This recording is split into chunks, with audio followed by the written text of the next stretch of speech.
ce matin, le message que j'ai sur mon cœur de pouvoir vous partager, c'est la pensée suivante. Es-tu prêt et disposé à ce que Dieu veut faire au travers de ta vie en cette nouvelle année? Est-ce que tu es prêt? Est-ce que tu es disposé de pouvoir entrer et accomplir les choses et les projets que Dieu a en réserve pour toi en cette nouvelle année? En ce qui me concerne, je suis très, très prêt. C'est une joie pour moi de pouvoir partager la parole de Dieu ici et puis au travers de EMCI. Si vous connaissez EMCI TV, vous avez certainement vu plusieurs émissions dans lesquelles j'ai pu avoir la grâce et le privilège de participer. EMCI va de l'avant, l'Église de Centre va de l'avant. Il y a beaucoup de projets qui sont là. Et avec la grâce de Dieu, nous allons y arriver. C'est extraordinaire. Et je veux tout simplement commencer cette réunion aujourd'hui en pouvant juste prier avant de rentrer dans le vif du message. En ce qui concerne, comme je l'ai dit, es-tu prêt et disposé à entrer dans ce que Dieu veut que tu puisses accomplir en cette nouvelle année? Seigneur, nous voulons te remercier pour ce temps. Nous voulons te remercier pour ta présence qui est ici avec nous. Saint-Esprit, tu es le bienvenu d'agir au travers de ce message. Je veux prier pour mes frères et mes sœurs qui sont là dans leur maison, à travers l'Ontario, le Québec, différents pays de la francophonie. Nous voulons prier pour eux, Seigneur, afin qu'ils puissent être touchés puissamment par le Saint-Esprit. On veut te remercier pour tout ce que tu vas faire. Et je prie que tu puisses disposer nos cœurs à bien vouloir entendre et être obéissants à ce que tu vas pouvoir nous dire ce matin. Je suis convaincu que tu veux parler à ton peuple puissamment dans cette nouvelle année. Et nous te remercions et nous te donnons toute la gloire, Seigneur, pour tout ce qui va être dit et fait. Et nous prions au nom de Jésus. Et vous savez, en fait, petite anecdote rapide, c'est la dernière église que j'ai visitée en 2020, avant que la pandémie frappe. J'étais ici au mois de février l'année dernière et j'ai eu la chance de pouvoir partager la parole avec vous vers le milieu ou vers la fin de février. Et puis le pasteur Mathieu, justement, et son épouse, on était au restaurant et on parlait. Et il me disait, ouais, il y a un virus comme ça, supposément, là, qui vient de la Chine ou on ne sait pas trop et tout ça. Et puis j'ai dit, ah ouais. Et puis là, le mois de mars est arrivé, pouf, ça l'a frappé. Mais aujourd'hui, on est toujours là. On est en santé et on voit Dieu agir puissamment malgré tout ce chaos qui a été 2020 dans la vie de beaucoup de personnes. Mais son Église est appelée à triompher. Et si vous le croyez, dites Amen! Hey! Il y a quelques voix ici, on est peu nombreux, mais ils vont être là à m'encourager. Je suis certain que vous le disiez dans votre maison. Amen à cette parole. Et on va commencer dans 1 Corinthiens au chapitre 2 et au verset 9, en commençant ce matin le message. 1 Corinthiens chapitre 2 et le verset 9, dans ce message pour vous, en ce début de nouvelle année. Et c'est très important.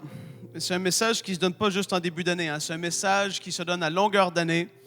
Ce sont des vérités qui vont être apportées ce matin, pas parce que c'est Frank qui le dit, c'est parce que c'est la parole infaillible de Dieu. Elle ne change jamais. Tout ce qu'elle dit est la vérité. En ce qui nous concerne, il y a tellement de promesses pour ses enfants. Et je crois que nous allons voir ces promesses s'accomplir dans cette année. Donc 1 Corinthiens chapitre 2 et au verset 9.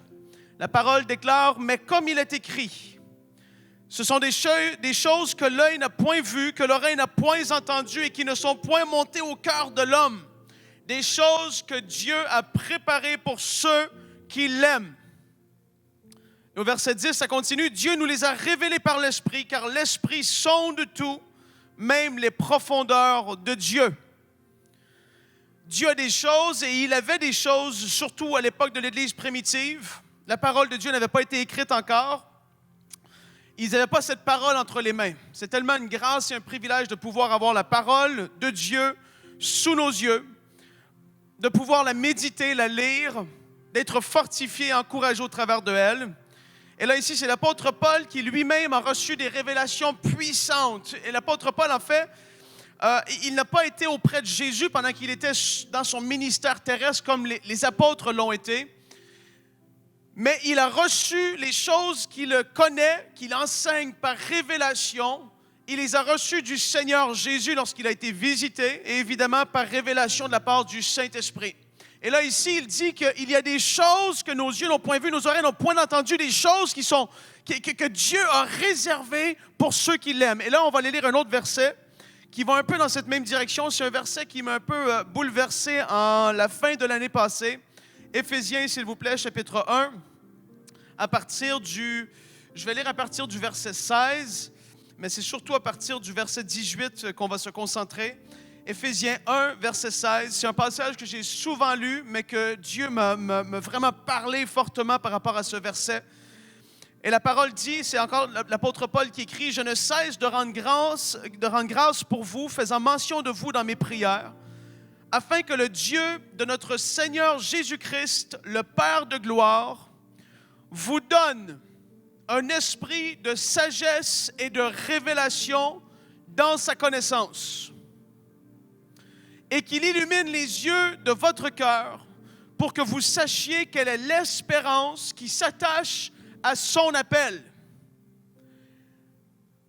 Quelle est la richesse de la gloire de son héritage qu'il réserve aux saints, et quelle est envers nous qui croyons l'infinie grandeur de sa puissance, se manifestant avec efficacité par la vertu de sa force. » Il y a tellement de choses qui ont été écrites ici, mais ça va dans la même direction qu'un Corinthiens 2, verset 9. Ici, Paul, au verset 17, il dit qu'il priait pour eux, des croyants à Éphèse. Il avait passé beaucoup de temps avec eux. C'était des disciples affermis. Paul avait passé plusieurs années avec eux. Il connaissait certainement les bases de la vie chrétienne. Il connaissait même plus parce que Paul, comme j'ai dit, a enseigné jour après jour ces personnes qui étaient là. Et là, il dit, « Je ne cesse de rendre grâce au Seigneur, faisant mention de vous dans mes prières, voilà pourquoi il priait, afin que le Dieu de notre Seigneur Jésus-Christ, le Père de gloire, vous donne un esprit de sagesse et de révélation dans sa connaissance et qu'il illumine les yeux de votre cœur pour que vous sachiez quelle est l'espérance qui s'attache à son appel. » Dans l'autre passage, il dit que des choses que nos yeux n'ont point vues, nos oreilles n'ont point entendues, des choses que Dieu en réserve pour ceux qui l'aiment. Et quand je l'ai lu, je me suis dit, mais Seigneur, j'ai lu ce passage tellement de fois, et là, je saisis, Dieu me parle et me dit, mais Frank, ce sont des gens qui ont le Saint-Esprit en eux. Tout comme ceux qui étaient ici ce matin qui apportaient la louange. Ils ont le Saint-Esprit en eux. Et on se dit, ben, pourtant, on devrait comprendre et connaître ces choses. Mais là, en fait, Paul, qu'est-ce qu'il prie? Écoutez-moi bien. C'est que la plénitude du Saint-Esprit puisse se manifester en eux pour qu'ils saisissent des choses que leurs yeux ou que leurs oreilles n'avaient même pas encore entendues, des choses que Dieu en réserve pour eux, autant que ce soit des promesses que des projets et des plans pour leur vie. Il dit en fait, je prie que le Saint-Esprit, que Dieu illumine les yeux de votre cœur sur des choses qui sont encore inconnues et qui vous concernent. C'est extraordinaire. Il y a des choses qu'on ne connaît pas encore. Et en fait, j'ai envie de te dire, est-ce que tu as l'impression de t'approcher de ce but? Est-ce que tu as l'impression de commencer à vivre ces choses dans ta vie? Est-ce que dans la dernière année ou dans les dernières années, tu as l'impression d'avoir grandi spirituellement? Et là, je pose la question réellement. Est-ce que c'est une impression qui est là? Tu dois te préparer, comme j'ai dit, à ce que Dieu veut commencer à faire dans ta vie au travers de sa parole, du Saint-Esprit, des messages qui vont être apportés à l'Église. Tu dois vouloir et tu dois aspirer à grandir et aller à un autre niveau avec le Seigneur. C'est pas possible de rester où est-ce que tu étais l'année dernière. Dis-le avec moi, c'est impossible que je reste au même stade dans ma vie que comme c'était en 2020. Ça doit changer. Et le Seigneur veut commencer à opérer ces choses en toi. Il veut commencer à t'illuminer et à te montrer certaines réalités que tu peux dire intellectuellement, je les connais, mais je veux commencer à les vivre. Assez avec juste le christianisme intellectuel, je veux rentrer dans le fait de le vivre. Je veux vraiment vivre ces choses que la parole me dit qui me concernent. Je veux entrer dans ces projets, même si ça va me coûter. Je veux entrer dans ces nouveautés que Dieu en réserve pour moi, dans cette nouvelle année. On va aller voir un autre passage, parce que là, je fais juste introduire, là. Wow! Le prochain point. Et pourtant, comme je tiens à le dire, Jésus enseignait des choses, parfois, des fois, de base, mais que beaucoup de chrétiens ne maîtrisent pas ou n'appliquent même pas dans leur propre vie. Je vais le redire. Jésus a enseigné des choses de base que beaucoup de disciples, beaucoup de gens qui se disent croyants, disciples de Jésus, n'appliquent même pas dans leur vie. Et ils veulent la viande. Moi, je veux de la viande. Est-ce que tu appliques le lait? Est-ce que tu appliques les choses de base dans ta vie? Et on va voir des choses de base qui doivent être appliquées dans nos vies. Si tu veux commencer à aller plus loin dans ta vie spirituelle, si tu veux commencer à te préparer, à disposer ton cœur pour les choses à venir, tu dois faire comme Paul dans Philippiens 3, ce qu'il a dit. Philippiens 3, les versets 7 et 8. Je vais vous laisser le temps d'y aller, c'est très important. Je le dis quand je prêche souvent et je vais le redire, ce n'est pas Frank qui transforme votre vie, c'est le Seigneur Jésus-Christ par son esprit. Tu dois lire la parole et c'est elle qui va te transformer. Vas-y, Philippiens 3, à partir des versets 7 et 8.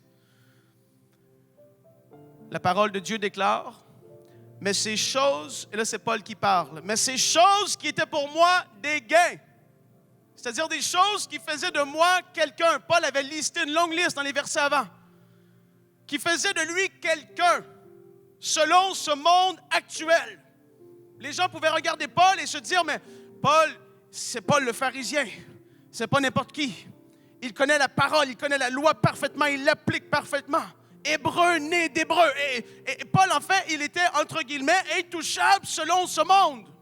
Mais là, regardez, il a vécu une touche de la part du Seigneur Jésus lorsqu'il était en route vers Damas. Souvenez-vous de l'histoire, il est devenu aveugle. Il est allé, le disciple nommé Ananias est allé le rencontrer. Il a parlé avec lui. Paul a recouvert la vue, il s'est fait baptiser. Rempli du Saint-Esprit, a commencé à prêcher la parole de Dieu avec efficacité. Et là, regardez qu'est-ce qu'il a fallu. Il a fallu qu'il vive ces choses. Il dit, mais ces choses qui étaient pour moi des gains, je les ai regardées comme une perte à cause de Christ. Et même, je regarde toutes choses comme une perte à cause de l'excellence, de la connaissance de Jésus-Christ, mon Seigneur, pour lequel j'ai renoncé à tout. Wouh! Hey. Si Paul serait ici devant nous et qu'il vous dirait tout ce dont il a dû renoncer pour être, entre guillemets, l'apôtre Paul que nous avons connu, il vous dirait, ouais, vous dites que vous voulez aller plus loin dans votre vie spirituelle, vous dites que vous êtes prêt de goûter les choses profondes, célestes, puissantes de Dieu, il va y avoir un renoncement à y avoir. Et là, c'est souvent là, quand on prêche ça, qu'il n'y a pas beaucoup d'amen. Et il continue, il dit, « Mon Seigneur, pour lequel j'ai renoncé à tout, et je les regarde comme de la boue afin de gagner Christ. » Vous voyez, il a renoncé à toutes ces choses afin qu'il puisse connaître Jésus davantage. Notre but sur cette terre en tant que disciple, ce n'est pas de chanter sur un stage, ce n'est pas de prêcher la parole, comme un prédicateur le fait ici. Notre but premier, c'est d'aimer Dieu de tout notre cœur, de toutes nos forces, de toute notre pensée. Et après ça, c'est d'être le sel de la terre, de faire une différence. Avant d'être connu des hommes, tu dois vouloir être le sel de la terre et faire une différence. Et après ça, tu te laisses transformer la parole de Dieu en la méditant. Elle est un miroir, elle te transforme en la même image que Jésus. Ça fait partie de la vie chrétienne habituelle. Mais après ça, tu vas vouloir aller plus loin et en te laissant transformer, le Saint-Esprit va amener et il va commencer à te dire, mais il y a cette chose dans ta vie et tu vas devoir t'éloigner de certaines choses qui sont là. Tu vas devoir renoncer, comme Paul l'a dit, ces choses qui étaient pour moi des gains. Je les ai considérées comme une perte à cause de l'excellence, de la connaissance de Jésus-Christ. Tu veux disposer ton cœur à aller plus loin? Prépare-toi, et c'est une obligation à devoir renoncer à certaines choses qui sont dans ta vie, des positions peut-être qui face aux hommes font que tu es qui tu es. Peut-être que tu es à l'école, au cégep, à l'université, c'est des amis, c'est des personnes qui te tirent vers le bas constamment. Tu vas devoir dire, je vais devoir renoncer, faire un ménage dans ma vie.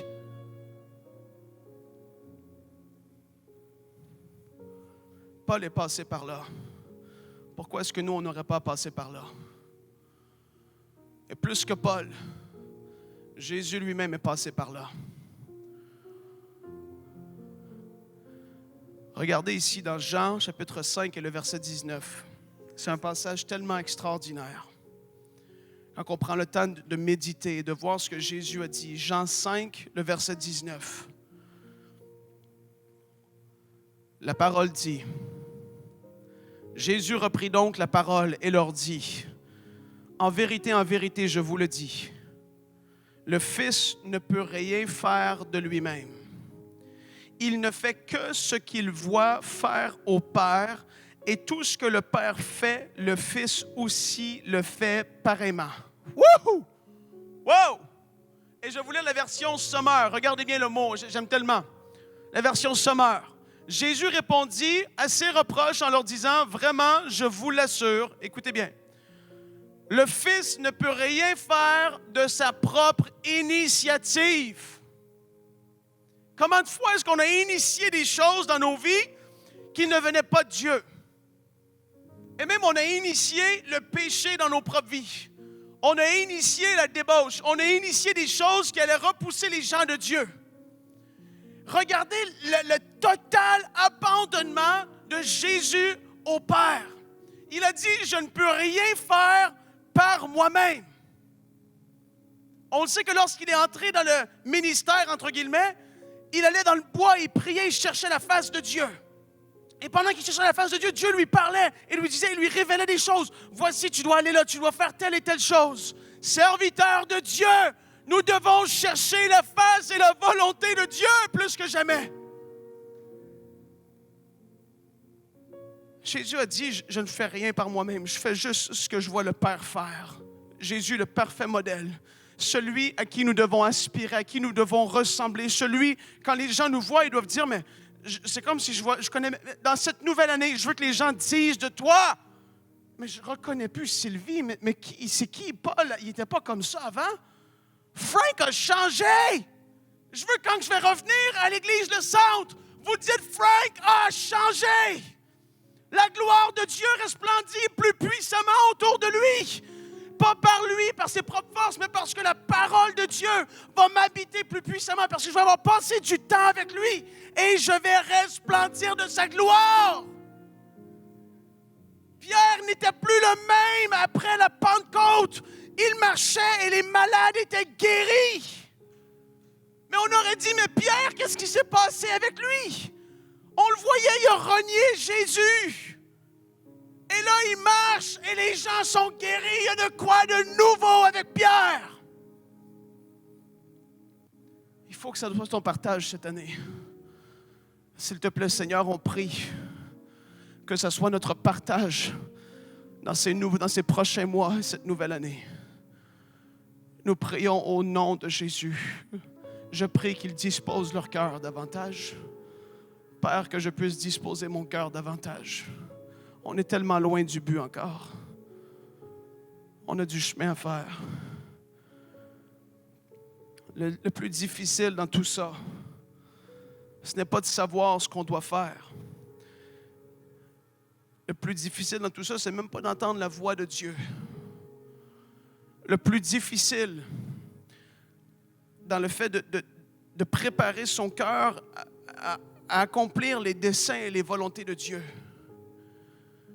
c'est de réellement les exécuter une fois qu'on va les avoir attendus. Oh! Mais comment est-ce que c'est facile de recevoir une belle prophétie le dimanche matin, un soir de semaine, ainsi parle le Seigneur, il veut t'utiliser, Il va faire que tu vas être un flambeau dans cette génération. Il va t'envoyer, tu vas prêcher, tu vas être... Et là, on pleure et on est touché, on reçoit une parole du Seigneur. Mais on ne fait rien sur cette parole. Quand le temps vient de se consacrer, quand le temps vient de se rapprocher de Dieu, quand le temps vient de renoncer à des choses dans nos vies, la parole, soudainement, elle n'a plus trop d'importance. Cette année, à l'église de Centre, quand le pasteur ou les leaders vont donner une direction, on va la recevoir, mais là, il faut l'appliquer, la mettre en œuvre. Ça, c'est le plus difficile de tout. Vous allez me dire, mais bibliquement, comment tu peux montrer ça? J'ai juste à penser à Gethsémani. Ce lieu où Jésus a dit, mais Seigneur, Père, s'il te plaît, que cette coupe s'éloigne de moi. Parce qu'il savait ce qui l'attendait. Mais en même temps, il savait qu'il devait le faire, mais ça ne tentait pas. J'apporte la parole de l'Éternel ce matin à quelqu'un. Tu le sais que Dieu t'a demandé de parler, mais ça ne te tente pas. Qui sommes-nous pour dire que non, ça ne me tente pas? Imagines-tu si Jésus aurait fait ça? Mais quelle catastrophe!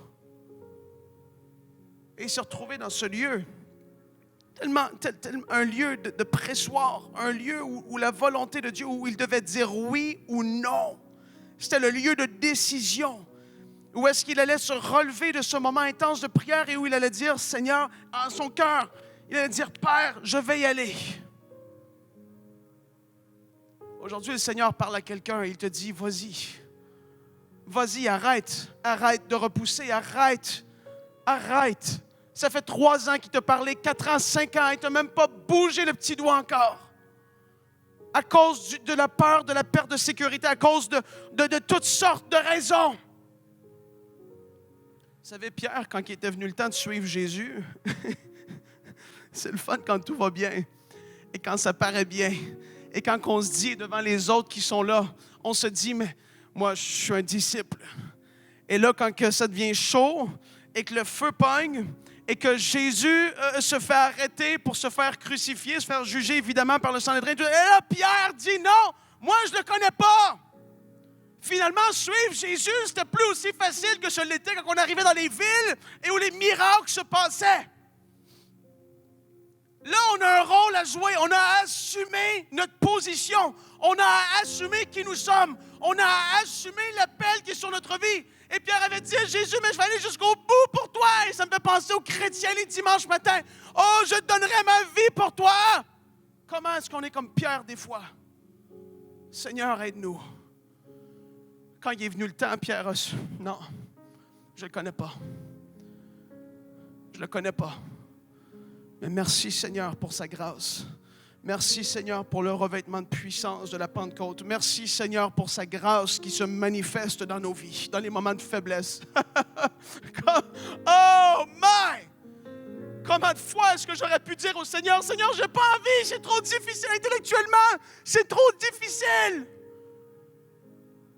À UMC, on aurait pu dire, Seigneur, non, c'est tellement trop d'argent. Comment tu veux qu'on fasse une télévision internationale? Comment ça va se faire? 5, 6 petits jeunes adultes. Seigneur, j'ai envie de la sécurité, j'ai envie de faire ce que j'ai envie de faire. Mais à Dieu toute la gloire pour tout ce qu'il va avoir fait. Quand des hommes et des femmes obéissent et commencent à entrer dans ces projets, la fidélité de Dieu se manifeste. Et c'est pour ça qu'on peut s'arrêter et dire, Dieu, tu t'appelles fidèle. Tu t'appelles fidèle dans ma vie. J'ai fait ce pas de foi malgré que c'était difficile. Parce que je vous le rappelle, le plus difficile, ce n'est pas de recevoir la direction, c'est de la mettre en œuvre. Priez pour vos pasteurs. Supportez des ministères comme celui-ci, comme l'Église Le Centre, pasteur Mathieu et l'équipe de leaders autour d'eux. C'était pasteur Jean et Louise avant. C'est un poids porter une église locale, mais la grâce de Dieu est là. Priez pour eux. Priez pour eux. Quand on regarde plus loin dans Jean 21, à partir du verset 18, regardez bien qu'est-ce qui se passe. Pierre se fait, évidemment, si je peux le dire comme ça, pardonner. Jésus est mort, ressuscité. Il est allé déposer le sang dans le sanctuaire céleste pour le pardon des péchés de l'humanité. Et là, il revient sur la terre et dans Jean 21, on voit qu'est-ce qui se passe. Les disciples étaient à la pêche. Jésus leur dit de lancer le filet. Il y a une récolte extraordinaire. Et là, les disciples vont le voir et ils voient que c'est Jésus. Et là, Jésus parle avec Pierre et il lui dit, en vérité, je te le dis. Quand tu étais plus jeune, tu te saignais toi-même et tu allais où tu voulais. Mais quand tu seras vieux, tu étendras tes mains et un autre te ceindra et te mènera où tu ne voudras pas. Et il dit cela pour indiquer par quelle mort Pierre glorifierait Dieu. Et là, regardez, c'est tellement fort. Jésus lui annonce une mauvaise nouvelle. Et là, il lui dit, ayant ainsi parlé, il lui dit, suis-moi. Pierre, voici ce qui va t'arriver. Maintenant, suis-moi. C'est-à-dire qu'il voyait devant lui une vie de service, de consécration au Seigneur et qu'elle avait une fin pour lui, en particulier, difficile. Mais Jésus a dit, suis-moi. Il n'y a plus de temps pour se poser des questions. Il n'y a plus de temps pour s'astiner. Il n'y a plus le temps de dire, non, je n'ai pas envie. Suis-moi. Et là, au verset 20, regardez. Pierre s'étant retourné, vit venir auprès d'eux le disciple que Jésus aimait, en parlant de Jean. Celui qui, pendant le souper, s'était penché sur la poitrine de Jésus et avait dit, « Seigneur, qui est celui qui te livre? » Là, regardez bien. En le voyant, Pierre dit à Jésus, « Et celui-ci, Seigneur, que lui arrivera-t-il? » Ça, c'est tellement comme nous. Au lieu de se mêler de nos affaires des fois et de courir notre course qu'on a à courir, on regarde autour et on dit, « Mais Seigneur, lui, mais lui, mais celui-là, il n'a pas fait ce que tu lui as demandé. Mais cette personne-là n'est pas rentrée, elle n'a pas commencé. Et Seigneur, et là, regarde qu'est-ce que Pierre, il fait ça. Il regarde Jésus, mais il dit, Jacques, lui, qu'est-ce qui va y arriver? Jésus lui dit, si je veux qu'il demeure jusqu'à ce que je vienne, que t'importe, toi, suis-moi. Ça ne te regarde pas, Pierre. Toi, suis-moi. Je t'ai demandé de me suivre, tu me suis. Je vous rappelle qu'on parle ce matin de disposer notre cœur à ce que Dieu veut faire dans notre vie dans cette nouvelle année. Jésus est après disposer le cœur de Pierre en lui disant, Pierre, qu'est-ce que tu en as? À quoi ça te regarde? Qu'est-ce qui va se passer avec eux? Toi, tu as une course à courir. Suis-moi!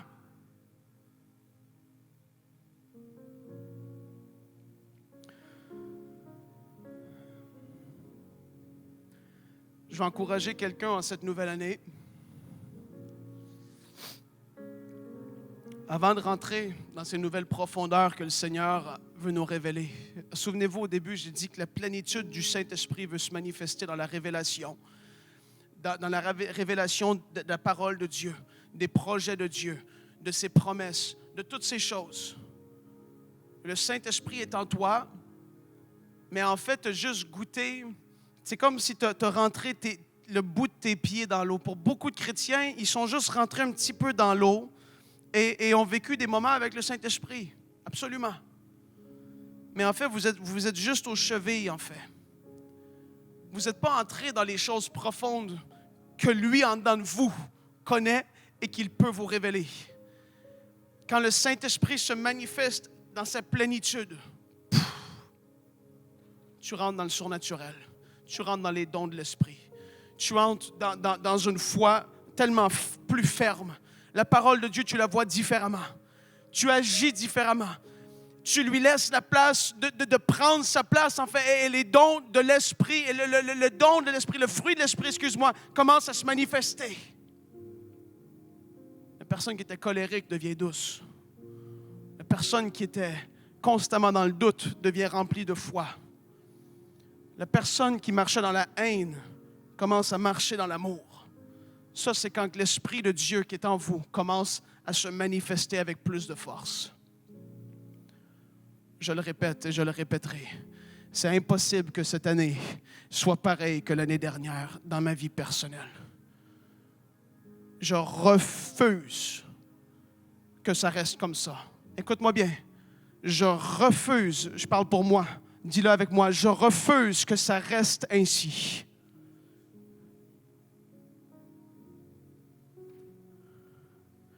Le péché dans cette nouvelle année doit être brisé dans ta vie.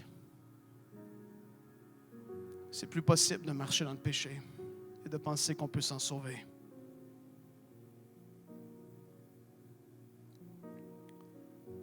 La peur du pas de foi à faire doit être vaincue. Cette peur doit être vaincue. La peur du manque doit être écrasée. Ce n'est pas ta part, ce n'est pas ton partage.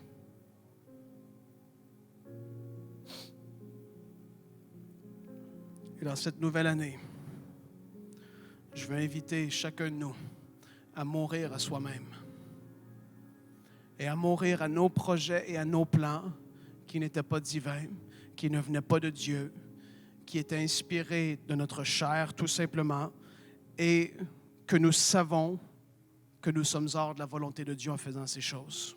Et des choses qui sont là et qui sont bien. Mais certains d'entre vous, vous pensez à des entreprises. Et ce n'est pas la volonté de Dieu pour vous, vous le savez. Certains parmi vous, vous pensez à un mariage et ce n'est pas la volonté de Dieu et vous le savez en dedans de vous. Et vous luttez, vous vous dites, mais si ce n'est pas lui ou elle, il n'y en aura pas d'autre. Ce n'est pas vrai. Il y a des relations qui doivent être brisées, comme je l'ai dit, qui sont toxiques et nocifs. Et on doit vouloir mourir. La parole dit dans Jean 12, Jésus parlait en vérité au verset 24. Je vous le dis, si le grain de blé qui est tombé en terre ne meurt, il reste seul. Mais s'il meurt, il porte beaucoup de fruits. Et Galates, au chapitre 2 et le verset 20, la parole de Dieu dit, c'est Paul qui parle. Écoutez-moi, là, je parle de mourir à soi. C'est pas peut-être le message de crier Alléluia, mais c'est la parole de Dieu. Quand on lit le Nouveau Testament, ce qui nous concerne principalement, et qu'on voit à quel point les apôtres ont prêché et ont enseigné la mort à soi, de crucifier la chair, de mourir aux désirs, aux envies de ce monde terrestre, comparé à comment ils ont prêché certains d'autres messages qui aujourd'hui sont très à la mode, parce qu'ils font du bien aux oreilles, mais beaucoup de mal à l'esprit. Il faut qu'on revienne au véritable évangile. Et Paul dit dans Galates 2, verset 20, « J'ai été crucifié avec Christ. Et si je vis, ce n'est plus moi qui vis, c'est Christ qui vit en moi. » C'est la même chose que Jésus avait dit. Jésus avait dit que je ne fais plus rien de moi-même. Tout ce que je fais, c'est parce que le Père le fait. Et Paul ici dit, j'ai été crucifié avec Christ. C'est-à-dire que mes volontés, mes façons de penser, mes raisonnements, mes projets, les choses que j'avais d'aligner pour moi-même, les choses, comme je dis, qui étaient pour moi des gains, ces choses qui faisaient de moi-même quelqu'un selon ce monde, ces choses, ils ont été crucifiés avec Christ. Et ici, c'est plus moi qui vis, c'est Christ qui vit en moi. C'est-à-dire que tout ce qu'il faisait, c'est parce que Christ vivait en lui et il était poussé par l'Esprit d'accomplir ces choses et de faire ces choses. C'était plus lui qui vivait dans sa propre volonté. Il a dit, je fais ce que Jésus m'a demandé de faire. Il a vu le Macédonien, viens nous secourir. Christ vit en moi. Christ me dit d'aller là-bas, je m'en vais en Macédoine. C'était plus sa propre volonté. Il avait crucifié la chair et ses désirs avec. Et même que lui est allé plus loin. Et ce n'est pas donné à tout le monde, c'est très rare même. Mais il a pris la décision de rester seul toute sa vie afin de servir Christ au maximum. Il a renoncé à la vie familiale. Et comme j'ai dit, c'est très rare. Mais Dieu lui avait parlé. Et il a dit, moi, j'ai connu Christ et la puissance de sa résurrection. Ce n'est plus possible pour moi de penser à ma petite vie, de penser à juste moi. C'est Christ en moi qui doit se manifester.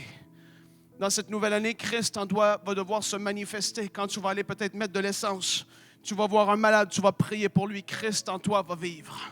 Pour une fois, tu vas laisser Christ en toi se manifester. Tu vas arrêter de la vie égoïste de je veux juste les promesses, mais je ne veux pas le renoncement, je ne veux pas crucifier ma chair, je ne veux pas abandonner ce péché dans ma vie. Cette année, tu vas te disposer, tu vas te préparer, tout ce que je prêche là, c'est pour que dans ta tête, tu te prépares et tu te dises, cette année, il va y avoir des changements à venir. Je refuse que ça reste ici.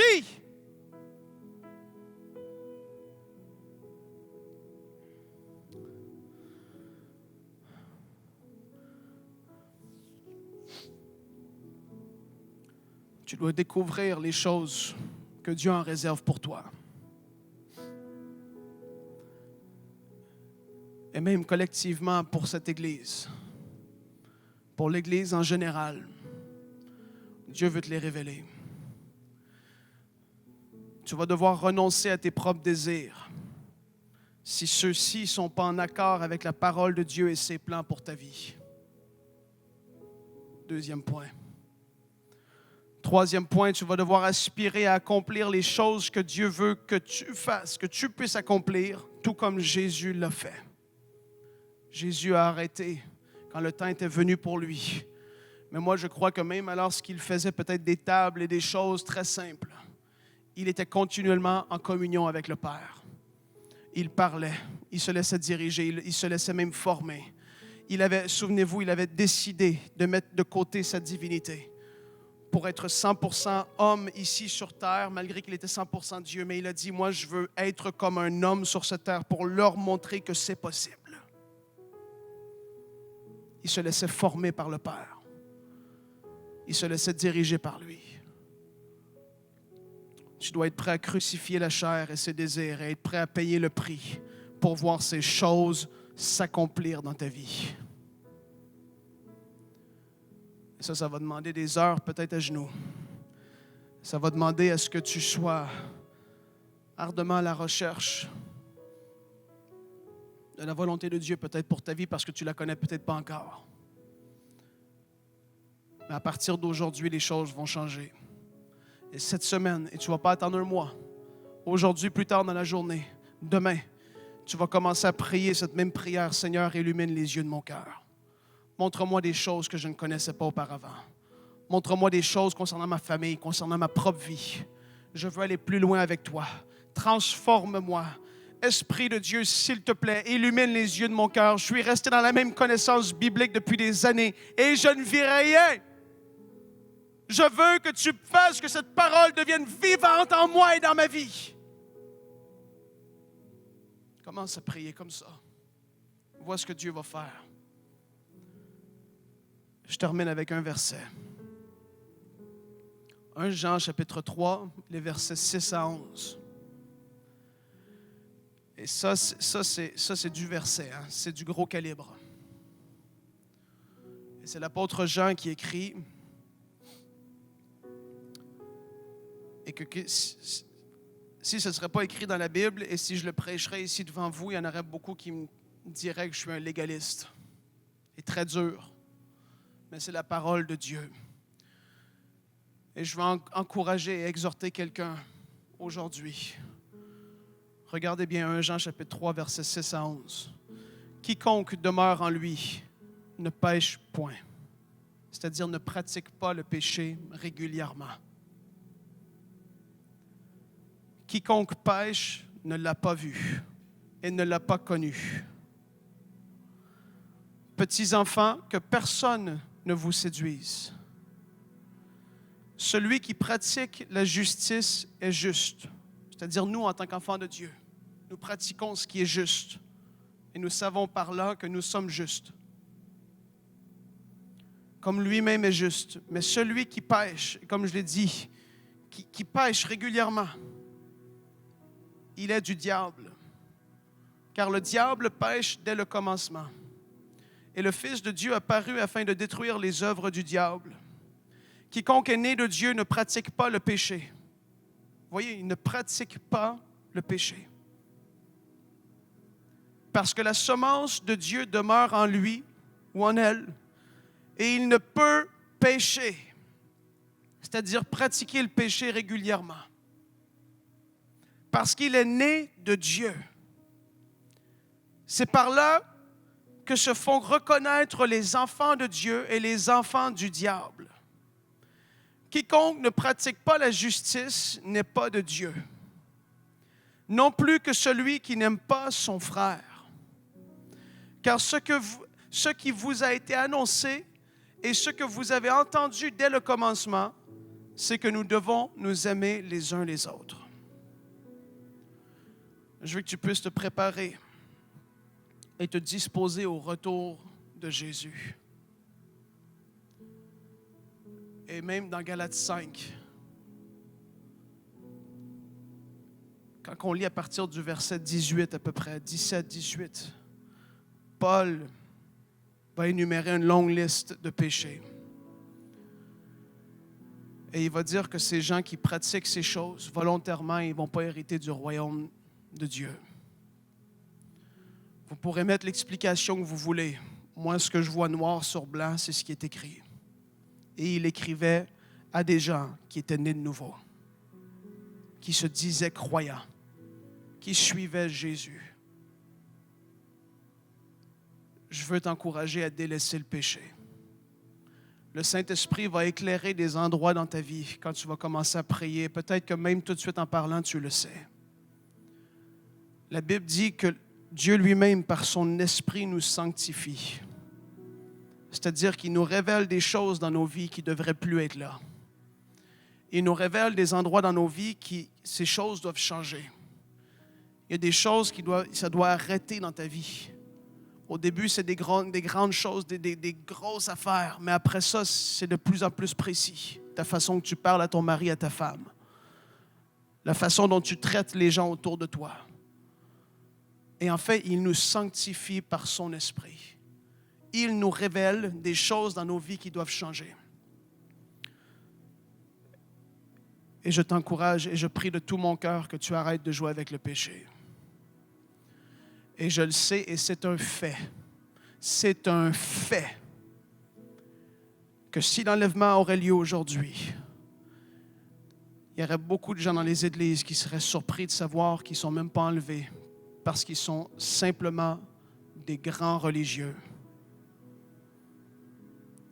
Beaucoup de gens vont dire « j'aime Jésus », mais ils n'ont jamais connu Jésus. Ils vont à l'église par religion, par culture, par habitude, mais ils n'ont jamais vécu la nouvelle naissance. Et je le sais parce que je peux en témoigner. Mais le jour où j'ai connu Jésus, le jour où j'ai commencé à lire la parole, le jour où il a commencé à faire son œuvre en moi, les choses ont changé. Et aujourd'hui, je veux t'inviter. Si tu n'es même pas sûr d'être sauvé aujourd'hui, si tu n'as même pas l'assurance de ton salut, peut-être que tu es un enfant et tu écoutes le message parce que tes parents l'écoutent aujourd'hui sur Internet. Et que tu n'es même pas certain d'être sauvé. Et que tu vas à l'église parce que tes parents ils vont, tu es ado, tu as 17, 18 ans, jeune adulte, tu commences. Mais là, je te mets face à un choix aujourd'hui. Ça doit devenir ton Jésus. Il doit être le tien. Tu dois vouloir le découvrir. En fait, dans Apocalypse chapitre 3, Jésus dit qu'il se tient à la porte de nos cœurs et il frappe. Et il dit ça à des gens qui pensaient qu'ils avaient tout. Mais en réalité, il leur dit, vous ne savez même pas, mais vous êtes aveugles, vous êtes pauvres, vous êtes nus. En fait, ces gens se trompaient eux-mêmes par ce qu'ils pensaient. Et Jésus dit à ces gens-là en particulier, je me tiens à la porte de ton cœur et je frappe. Mais qu'est-ce qui est particulier, c'est que toi seul, tu peux le laisser rentrer. Il y a juste toi qui peux dire oui au Seigneur Jésus. Et aujourd'hui, je t'encourage, ouvre-lui la porte, fais la paix avec ton roi, parce que tôt ou tard, Et je vous le dis, on le voit dans la politique, dans les gouvernements, dans le chaos sur cette terre. De plus en plus que ça avance, Jésus n'a jamais été aussi près de revenir. La trompette est sur le point de sonner. Église. Église, préparons-nous. Soyons cette épouse qui est sans ride, sans tache, ni rien de semblable. Arrêtons de jouer à l'Église et aux disciples. Cessons de dire qu'on le connaît, mais on ne le connaît même pas. On le connaît du bout des lèvres, mais le cœur n'est même pas là. Mettons les pieds dans sa sainteté pour 3, 4, 5 secondes et voyons ce qui va se passer. Wow! Seigneur, s'il te plaît, que ce que je sens ici se fasse ressentir dans les maisons.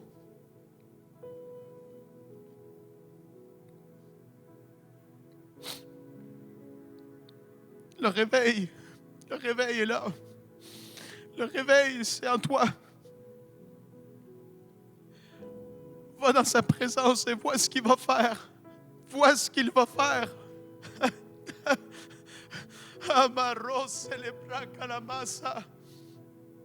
Vois sa sainteté. Regarde-le dans ses yeux extraordinairement remplis d'amour. Moi, quand je vais dans sa présence, que je l'aime.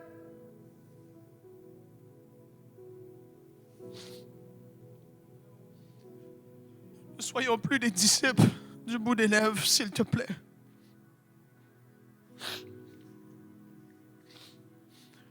Préparons-nous à son retour.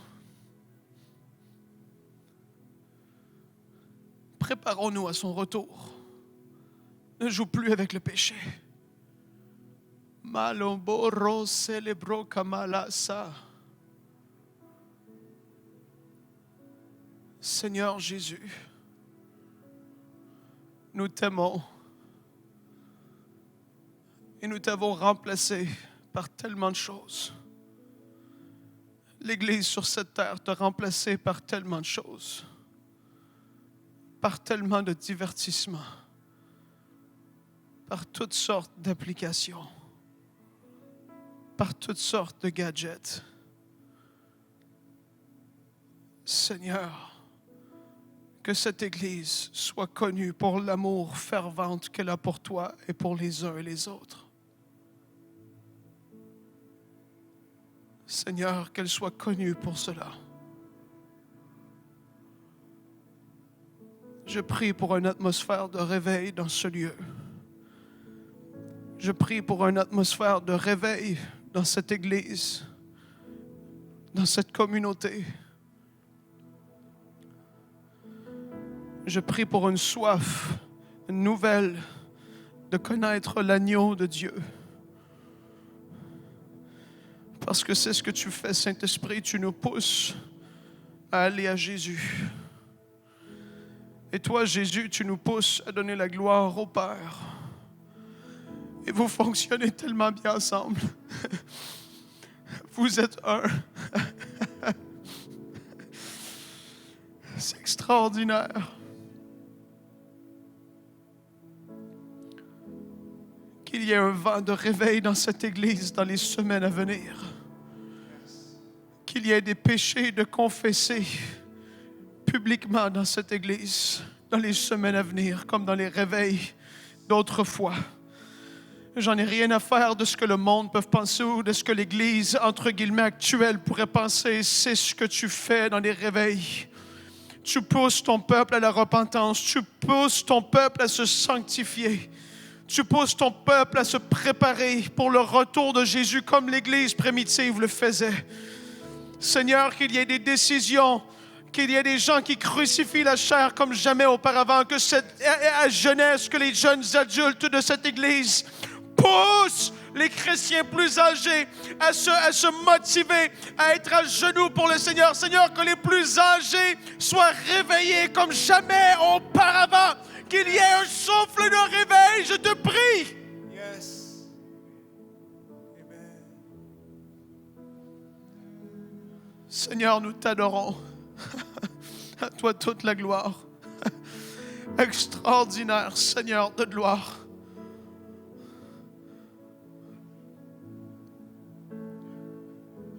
Que toute la gloire te revienne pour les vies transformées dans les semaines à venir, les mois à venir.